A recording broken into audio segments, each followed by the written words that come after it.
mewawancarai sosok Danu pada malam itu bersama Pak Kades dan tim. Bicara jam 3 kurang 5 Danu hendak membeli nasi goreng dan ternyata sekarang tidak dikupas lagi. Padahal kenapa yang dikupas itu sekarang itu tanggal 19 setelah kejadian, tanggal 19 yang setelah kejadian. Padahal kan harusnya semestinya gitu, mungkin ini juga kalau tim penyidik dari Polres Subang juga mungkin ya, ataupun dari Polda juga menggali informasi tentang itu, karena ketidaktahuan si Anom aja mungkin ya. Tapi yang digali itu sempat keluarganya Danu diperiksa di Polres Subang yang mungkin mengenai kedudukan Danu pada waktu malam kejadian tanggal 18 itu, dia ada di mana posisinya kan gitu. Itu pernyataan Danu bahwa jam 3 kurang 5 dan itu sebelum didampingi ada pengacaranya ya, yang sebelum ada pendampingan dari pengacaranya jam 3 kurang 5 Danu hendak membeli nasi goreng tapi jarak berapa meter, 25 meter apa 20 meter gitu ke TKP dia balik kanan gitu pernyataannya. Kalau Danu ataupun pihak pengacaranya berklarifikasi bahwa betul Danu tidur gitu ya, dan bahkan ibunya juga melihat sendiri bahwa Danu ini tidur. Jadi bingung ya Ki Anom, bingungnya gimana, ini mana yang benar sih sebetulnya kan gitu. Danu yang menyatakan dirinya jam 3 kurang 5 itu dia bangun hendak beli nasi goreng.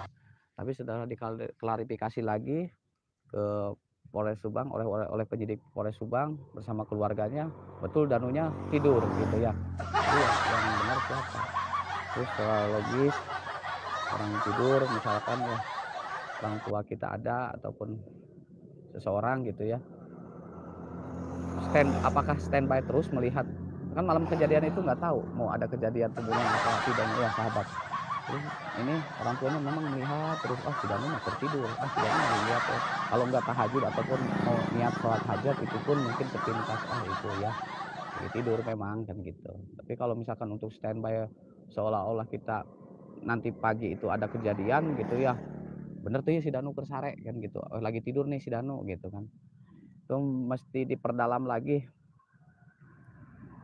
pihak penyidik. Jadi jangan bagus tanggal 19 untuk melihat adanya Banpol ya, sampai Kabid Humas Bapak Erwin Sandiago mempatahkan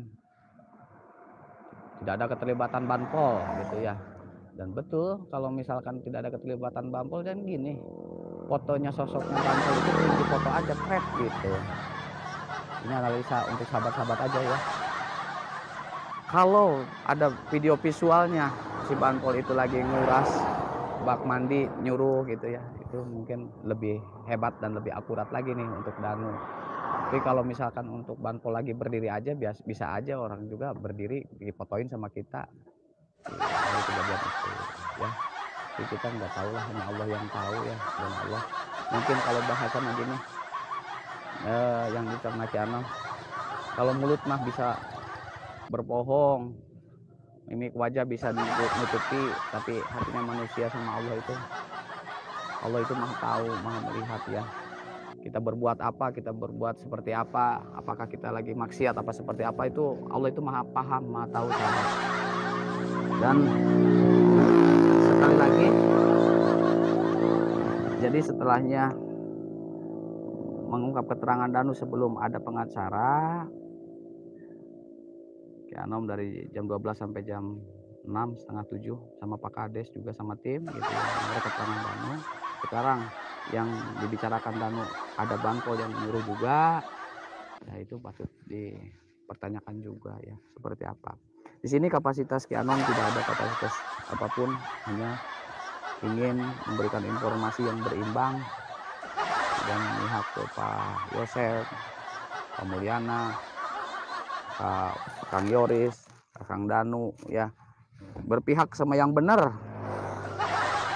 dan tidak berpihak sama orang-orang yang salah gitu. Jadi orang-orang yang salah yang mana? Yang kita lagi cari ya. Bukannya itu ranahnya pihak kepolisian, ya kita hanya membantu gitu ya, mencari dan mengkorek keterangannya. Bukannya nanti jadi bikin bikin bingung polisi juga gitu ya. Kita juga selalu koordinasi. Alhamdulillah tadi juga ibaratnya tidak dipublikasikan gitu ya pagi Minggu itu, pagi itu ketemu sama Pak Yosep, cuma hanya berbincang-bincang gimana kabar gitu, dan itu juga tidak bisa dipublikasikan karena memang menyangkut privasi dan menyangkut, ada, apa namanya,